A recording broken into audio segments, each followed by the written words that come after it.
Hello everyone, એકવાર ફરીથી સ્વાગત છે અમારા યુટ્યુબ ચેનલમાં. આઈ હોપ તમે બધા મજામાં હશો. આજે આપણે વાત કરી લઈએ કે જે આપણે ઇંગ્લિશની પરીક્ષા થવાની છે પ્રથમ ભાષાની, એની જે એક્ઝામ છે આપણે 11 માર્ચે ચાલુ થવાની છે, 10મા ધોરણની બોર્ડ એક્ઝામ. ઓકે, તો હવે જે આ પેપર તમે તમારી સ્ક્રીન સામે જોઈ રહ્યા છો એનામાંથી 80% જે તમારે પ્રશ્ન હશે આ પેપરમાંથી આવવાના છે. તો પેપર તમને એન્ડ સુધી જોવાનું છે અને વિડીયો પણ એન્ડ સુધી જોવાનું છે. પેપરના PDF તમે કેવી રીતે ડાઉનલોડ કરશો, આન્સર્સ કી કેવી રીતે ડાઉનલોડ કરશો, વિડીયોના એન્ડ સુધી હું તમને જણાવી દઈશ. તો વિડીયો તમે ક્યાં પણ સ્કીપ ના કરતા કન્ટિન્યુ એન્ડ સુધી વોચ કરજો. ફટાફટ આપણે વાંચી લઈએ. Late me put. Okay, section A આપણે સૌથી પહેલાં પેરેગ્રાફ આપેલું છે એ વાંચી લઈએ અને પ્રશ્ન ઉત્તર અહીંયામાંથી આપવાના છે. Let me put it more clearly, since no one will believe that a 13 years old girl is completely alone in the world, and I am not. I have loving parents and a 16-year-old sisters, and there are about 30 people I can call friends. I have a family, loving aunties and good homes. No one the surface I seem to have everything except my one true friend. All I think about when I am with my friends is having a good time. I can't bring myself to talk about anything but ordinary everyday things. We don't seem to be able to get any closer, and that's the problem. Maybe it's my default that we don't confide in each other. In many cases, that's just how things are, and unfortunately, they are not liable to change. This is why I have started a diary. Okay. હવે આપણે આખું paragraph read કરી લીધું છે. હવે અહીંયા તમને પ્રશ્ન આપેલા છે, ફટાફટ પ્રશ્ન વાંચી લઈએ. Identify the correct option associated with the number 30. Okay, number 30 કોના માટે અહીંયા એસોસિએટ કર્યું છે એ તમને બતાવવાનું છે કરેક્ટ ઓપ્શન આમાંથી. Identify the odd one which is connection to the ideas express in the passage. એક ઓડ નંબર તમને પેસેજમાંથી બતાવવાનું છે, એક્સપ્રેસ કરેલું છે. ઓકે, આઈડિયાઝ માટે. Which of the following is a closer in the meaning to term not able to change? I am not liable to change. એનો જે closer meaning જે છે તમને જણાવવાનું છે. Which of the following statement is not true? આમાંથી કયો statement છે એ ટ્રુ નથી. હવે આપણે આવી ગયા છીએ ફિલિંગ ધ બ્લેન્ક્સમાં. અહીંયા તમને ઓપ્શન આપેલા છે અને આખું પેરેગ્રાફ આપેલું છે. પેરેગ્રાફમાંથી તમને ઓપ્શનમાંથી જે તમારા રાઇટ આન્સર છે અહીંયા ગોતીને આપવાનું છે. The ceremonies took place in the lovely sandstone amphitheaters formed by Union buildings in Pretoria. For decades, this had been the dash of white supremacy, and how it was the dash of a rainbow, of different color and nation for the installations of South Africa first democratic government. Okay. હવે આપણે વાંચી લઈએ question answers. અહીંયા તમને paragraph નથી આપેલું, આ તમને તમારી ડાયજેસ્ટમાં બધા પ્રશ્નો હશે, પણ આ પ્રશ્નના ઉત્તર હું તમને એન્ડમાં બતાવી દઈશ. તો જરા તમે ટેન્શન ના લેતા, વિડીયોના એન્ડમાં તમને બધું મળી જશે. બસ એકવાર તમે વિડીયો એન્ડ સુધી જોઈ લો, તમને બધું ખબર પડી જશે કે આ જ પેપર તમારી બોર્ડ એક્ઝામમાં આવવાનું છે. આ પેપર નહીં આવવાનું, આ પેપરમાંથી 80% જે પ્રશ્ન છે એ આવવાના છે. How did Mandela's understanding of freedom changed with age and experience? How can one say that breed is an important part of one's life? Why is species now known to the world as Maxwell authors? What does Valley means when she say, I was just agreeing with what you say about things happening without our knowledge? Or when her son dies, Kisa Gorami goes from house to house. What does she ask? What does she get it? Why or why not? Section B માં paragraph read કરવાનું છે, પ્રશ્નના ઉત્તર વાંચી લેવાના છે. Paragraph read કરી લઈએ ફટાફટ. All nights the roots work to disengage themselves from the cracks in the veranda's floor. The leaves strain towards the glass. Small twigs strips with excretions, long tramps brought shuffling under the roof like newly discharged patients, half deserts moving to the clinic doors. Questions. With what is the tree compared to in this stanza? Mention any two human quantities experienced by the trees.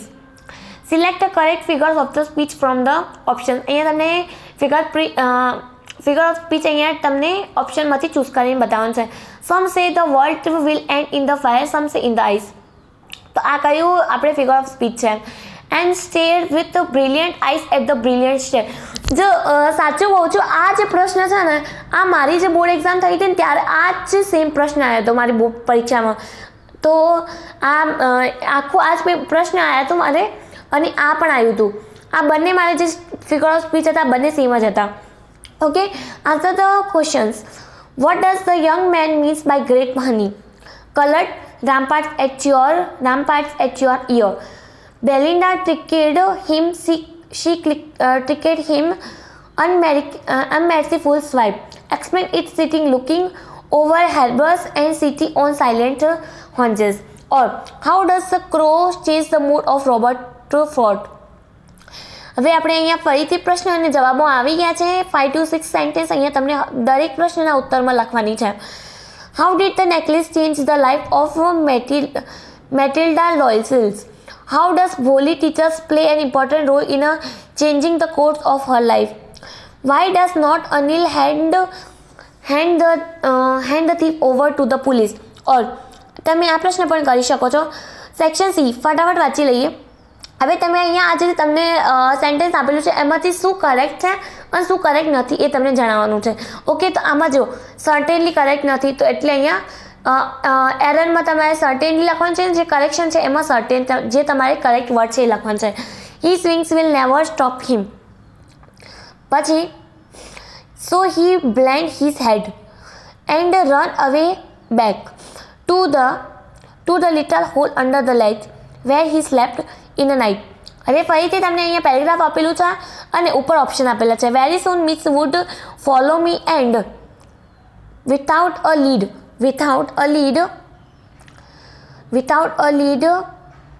And come to me. Without a lead and come to me. When I called hims name he spend most of his time in the night in play. He spent hours suffering a rubber ball around the room like a 4-footed source, playing using all 4 feet to distribute the ball. Okay, હવે પંચ્યુલેટ કરવાનું છે. અહીંયા તમારે dot પછી comma જે બધું use થાય છે એ તમને આ વર્ડમાં યુઝ કરવાનું છે. હવે ડાયરેક્ટ ઇનડાયરેક્ટમાં આ સ્પીચને કન્વર્ટ કરવાનું છે. ઓકે, ડુ એઝ ડાયરેક્ટમાં તમને કન્વર્ટ કરવાનું છે, આ ઇનડાયરેક્ટમાં તમને કન્વર્ટ કરવાનું છે. આવી જઈએ હવે સેક્શન ડીમાં. સેક્શન ડીમાં તમને આખું પેરેગ્રાફ રીડ કરવાનું છે અને પ્રશ્ન આપેલા છે એના જવાબો અહીંયા આપવાના છે ઉપરથી ગોતીને. Whose theory is discuss in the passage? How many thinking heads are mention in the passage? Which head control all the heads? Give a suitable title to the passage. ફરીથી એક પોયમ આપેલી છે. પોયમ રીડ કરીને નીચે પ્રશ્ન આપેલા છે. About what is the poem written? To whom is the poem written? How is the world now and how does the poet want it to be? What should always lead the mind? હવે અહીંયા તમારે you var on a trip to visit Taj Mahal. You spend આ જ મારે આવ્યું હતું મિત્રો, સાચી વાત કહું છું, આ જ આખું મારે હતું. Day in a train and had to negotiate through Delhi to reach Agra. Make at least 2 diary enter of this trip. તમારે અહીંયા ડાયરી લખવાની છે કે તમે તાજમહેલનું જે ટ્રીપ કર્યું છે ટ્રેનથી. ઓકે, અને અહીંયા તમે અધરવાઇઝ તમે આ પણ લખી શકો. શું કહેવાય, તમારે દોસ્તને એક શું કહેવાય ડાયલોગ્સ પણ લખી શકો છો કે તમે તાજમહેલ વિઝિટ કર્યો છે, તમારે ચાઇલ્ડહુડ ફ્રેન્ડને તમે મળ્યા હતા ટ્રેનમાં. Okay, visit to Taj Mahal meet a childhood friend in a train. Okay, તમને અહીંયા ડાયલોગ્સ લખવાની છે. તમે તમારા ચાઇલ્ડહુડ ફ્રેન્ડ્સને ટ્રેનમાં મળ્યા. Okay, your school is campaigns to spread the green cover around its vicinity. Design a poster with the titles and slogan for green cover જે તમારે છે એના ઉપર તમારે અહીંયા એક સ્લોગન અને ટાઇટલ લખવાનું છે. ઓકે, તમારી સ્કૂલ કેમ્પેનશીપ કરે છે. ઓર તમે આ પણ કરી શકો છો, નોટિસ તમે લખી શકો છો. તમારે જે ફૂટબોલ ટીમના જે કેપ્ટન છે સ્કૂલના, તો શું તમને અહીંયા કરવાનું છે કે ભાઈ display on the spot notice board calling all the football players to discuss about the certain match with the other school. તમારે જે બધા ફૂટબોલ પ્લેયર છે એમને બોલાવવાના છે અને તમારે જે મેચના માટે જે ડિસ્કશન છે એ બીજાની સ્કૂલ જોડે જે છે એ ડિસ્કસ કરવાની છે. હવે સેક્શન ઈમાં તમારે રિપોર્ટ લખવાની છે. આમાં અહીંયા તમારે એક you are an attempt to purchase a new gadgets write a letter to productions. Okay, તમારે અહીંયા લેટર લખવાનું છે. ઓકે, અને અહીંયા તમારે ઈમેલ લખવાનું છે. ઓકે, 2 અહીંયા તમારે આપેલા છે. અહીંયા એક એસે લખવાનું છે. તમારે બે એસે આપેલા છે પણ તમે એક લખી શકો છો. Book versus electronic media, traffic and road safety. Okay, તો આ બંને બહુ મહત્વપૂર્ણ તમને જો શું કહેવાય આપેલા છે ટોપિક, તો બંને ઉપર તમે સરીસથી લખી શકો છો. અહીંયા તમને એક સ્ટોરી આપેલી છે, તો એ સ્ટોરીના તમને શું કહેવાય ઓપ્શન આપેલા છે, તો આમને જોઈને તમે એક સ્ટોરી કમ્પ્લીટ કરી શકો છો. તો આ હતું આખું પેપર. હવે આપણે પેપરનું PDF તમે કેવી રીતે ડાઉનલોડ કરશો, આન્સર કેવી રીતે ડાઉનલોડ કરશો એ આપણે અત્યારે વાત કરી લઈએ. સૌથી પહેલાં તમારે જવાનું છે ગૂગલ ઉપર. ત્યાં સર્ચ કરવાનું છે STUDYVILLAGE સ્ટડી વિલેજ. સંપૂર્ણ પેપરના PDF તમને ત્યાં જઈને મળી જશે. તો અત્યારે વિડીયો પતી ગયો છે, તો વિડીયો સ્ટોપ કરીને ફટાફટ જાઓ ગૂગલ ઉપર સ્ટડી વિલેજ સર્ચ કરીને સંપૂર્ણ પેપરની PDF અને આન્સર કી ડાઉનલોડ કરી લો. મિત્રો સાથે વિડીયો જરૂરથી શેર કરજો અને ચેનલને સબસ્ક્રાઈબ કરજો. આવાવાળા બધા વિડીયો તમને અમારા ચેનલમાં જોવા મળશે. મળીએ નેક્સ્ટ વિડીયોમાં. ત્યાં સુધી મિત્રો ધન્યવાદ.